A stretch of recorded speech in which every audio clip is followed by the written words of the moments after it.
Aujourd'hui, j'aide mon ami Rouliane. Bonjour.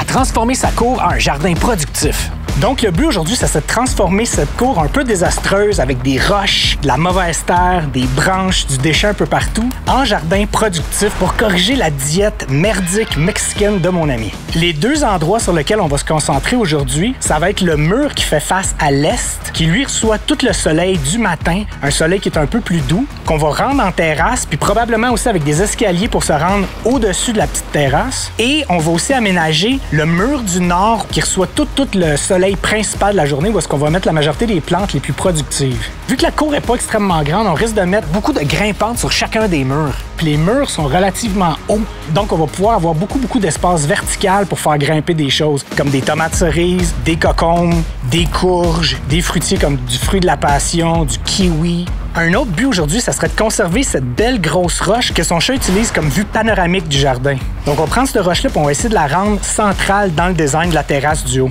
Puis vers la fin du vidéo, je vais vous donner des trucs pour décourager votre chat à venir gratter dans votre jardin. On a beaucoup de travail en avant de nous autres parce que la propriété est pleine de roches, puis il fait chaud aujourd'hui. Ça va être une journée assez difficile. Donc, es-tu prête, mon ami? Bonjour.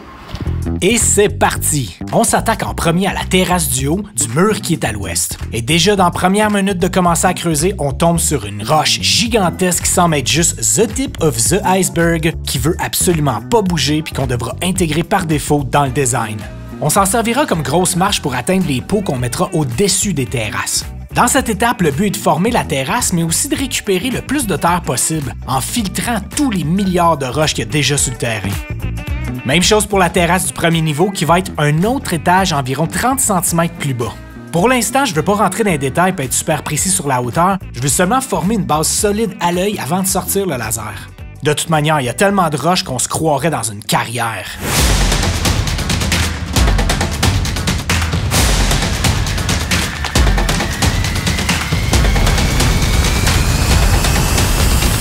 Après ce dur travail, on a notre base pour les deux terrasses et on commence à avoir une belle collection de roches qu'on empile proche du mur au sud. C'est maintenant le temps de sortir le laser et de rendre ça parfaitement à niveau.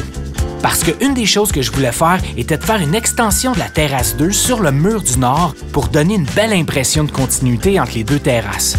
Ça va aider à rendre le look des jardins beaucoup plus naturel et intégré avec la topographie du terrain. On prépare ensuite la terre de la plate-bande du mur au nord. Vu que c'est la plate-bande qui sera la plus proche de la maison, on va y mettre les fines herbes, qui sont souvent les plantes auxquelles on veut avoir accès rapidement quand on est en train de cuisiner. Puis on délimite ensuite la plate-bande avec des roches. On continue à délimiter avec des roches la terrasse 1 et 2 qu'on a fait précédemment. Pour la majorité des gens, trouver des tonnes de roches là où ils vont faire leur jardin est un enfer. Puis moi, je vois ça comme une magnifique ressource gratuite pour créer des belles plates-bandes. Oui, c'est plus de travail, mais sur le long terme, c'est vite oublié. Puis on peut ensuite profiter pendant des années d'une belle infrastructure. Chacun sa manière de percevoir la vie. La terrasse du haut nécessite des roches pas mal plus larges pour être capable de combler la dénivellation qui est un peu plus abrupte dans ce côté-là du jardin. Ça tombe bien, on s'est fait des marches pour monter jusqu'au mur à l'ouest.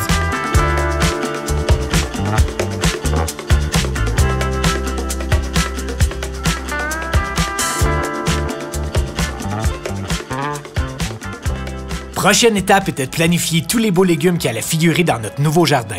Donc, avec des outils à la fine pointe de la technologie, on a créé des plans pour savoir où est-ce que tout allait aller. On a ensuite été dans une grosse pépinière qui est en fait un regroupement d'une vingtaine de pépinières indépendantes pour commencer nos recherches pour les plants qu'on voulait intégrer dans le jardin. Les plantes étaient principalement des fines herbes comme de l'origan, du basilic, de la ciboulette, du thym, du romarin, de l'estragon, etc. On voulait aussi trouver des grimpantes qui étaient des fruitiers comme du kiwi et du fruit de la passion. On avait déjà pas mal toutes les semences qu'on allait planter, mais j'ai été content de trouver dans ce bel éventail de semences des paquets de capucines. Ce que j'aime beaucoup de cet endroit-là, c'est que chaque pépinière a sa spécialité. Certaines sont spécialisées en fruitiers, d'autres en plantes décoratives, en microsucculentes, en plantes aquatiques, etc. Aussi, vu que la terre qu'on a récupérée des terrasses est d'une qualité peu optimale, on voulait aussi se trouver de la meilleure terre pour la mélanger à ce qu'on avait déjà, surtout pour aider la structure du sol. Je dois avouer que j'ai été pas mal impressionné par la force des deux femmes qui travaillaient là où on a acheté les sacs de terre. Muchas gracias. Après cette divertissante sortie à la pépinière, on a continué le travail chez mon ami en préparant les plates-bandes, en mélangeant la terre qu'on a achetée avec la terre qu'on avait récupérée en nettoyant le terrain. On commence par transplanter toutes les fines herbes pour la plate-bande qui sera la plus proche de la cuisine. Puis on fait la même chose pour la deuxième terrasse, qui elle sera pour des semences.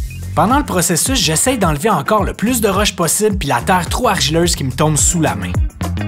Dans la section à gauche de la deuxième terrasse, je sème de la coriandre. Pas en rangée, juste aléatoirement un peu partout. Ce que je veux faire, c'est comme une forêt de coriandre. Entre la plate-bande des fines herbes et la deuxième terrasse, on fait une petite plate-bande qui est au même niveau que la deuxième terrasse. Celle-là, on va la semer assez intensivement avec des fèves grimpantes asiatiques pour grimper sur le mur du nord, de la carotte en rangée, puis de l'oignon vert semé aléatoirement. Dans la section de droite de la deuxième terrasse, je sème du pak choy, de la laitue, 2 plants de tournesol, puis un monticule pour du zucchini. Oui, je le sais, c'est beaucoup de stock au pouce carré, mais on va élaguer au fur et à mesure. Pour la terrasse du haut, je fais la même chose en y ajoutant notre mélange de terre, puis je prends encore soin de peaufiner l'espace en enlevant les indésirables comme les roches puis les motons d'argile. Puis j'y sème encore des millions de trucs comme des betteraves, la bétacarde, des radis puis d'autres fèves grimpantes asiatiques. À noter aussi que je sème de la capucine puis du tétragone sur le bord de chacune des terrasses pour avoir des plantes qui vont ramper le long des roches. Bon, tous ces efforts ont donné pas mal faim, donc pourquoi pas prendre une petite pause et manger la diète de merde de mon ami mexicain. ¿Dónde están las verduras, cabrón?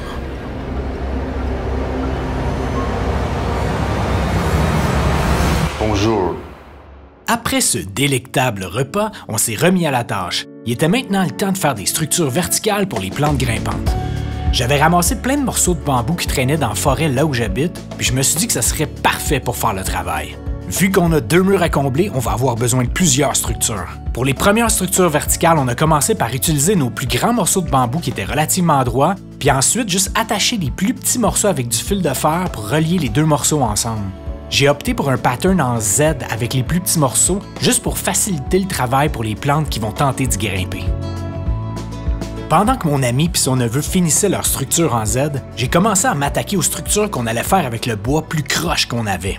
S'il y a des gens qui ont vu mon dernier vidéo, vous allez comprendre que j'aime bien travailler avec le bois croche. On va monter cette structure-là dans la plate-bande des fines herbes parce qu'on va y faire grimper des tomates cerises. En offrant le mur qui fait face au sud pour les tomates cerises, on va se garantir une production assez extraordinaire. Ce qui tombe assez bien parce que c'est le fruit préféré de mon ami. Ensuite, j'entame une autre belle structure de bois croche, cette fois-ci inspirée par une colonne vertébrale. Ça prend moins de bois à construire puis ça va être parfait pour des fèves grimpantes qui sont pas trop lourdes une fois arrivées à maturité. Une structure un peu plus petite, cette fois-ci en forme d'échelle. Celle-là, je pouvais directement la visser parce que les branches étaient assez grosses. Mais le bois relativement droit se fait de plus en plus rare. Et une dernière avec des branches principales du côté monumentalement croche. Puis je remplis le centre avec mes restants. Cette échelle-là, c'est un peu comme celui qui se fait choisir en dernier au ballon chasseur, mettons.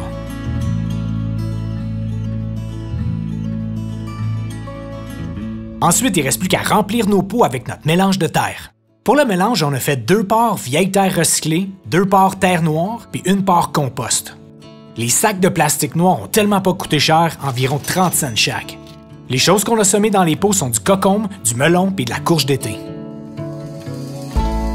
On a aussi transplanté le plant de fruit de la passion, ou maracuya, qui a pris pas mal plus d'ampleur quand on a démêlé toutes ses branches. Puis on a aussi mis le plant de menthe dans un pot pour s'assurer de limiter son envahissement dans le jardin. Comme je vous ai promis au début du vidéo, je voulais vous donner un truc pas cher que j'utilise pour empêcher des dégâts majeurs qui pourraient être faits par un chat dans votre jardin. Le but est de prendre plein de petits morceaux de bois puis de créer comme une armée de lances. Un peu comme ils faisaient en Europe dans les guerres sanglantes. Le but étant évidemment pas d'empaler le chat, mais seulement le décourager à aller faire ses besoins dans le jardin. Certains chats vont parfois quand même circuler dans le jardin entre les bâtons, mais ils n'auront pas la chance de gratter, donc ils feront pas leurs besoins dans le jardin puis détruiront pas des semaines d'attente. On arrose ensuite le tout pour commencer tranquillement le processus de germination. C'est vraiment agréable quand on est rendu à cette étape-là parce qu'on sait que le gros du travail est derrière nous puis qu'il fait maintenant partie du passé. Oui, c'est beaucoup de travail, mais ça en vaut tellement la peine parce qu'ensuite l'infrastructure est là pour des décennies avec juste un peu de maintenance. Puis en prime, tout plein de beaux fruits et légumes cultivés d'une manière biologique pour des années à venir.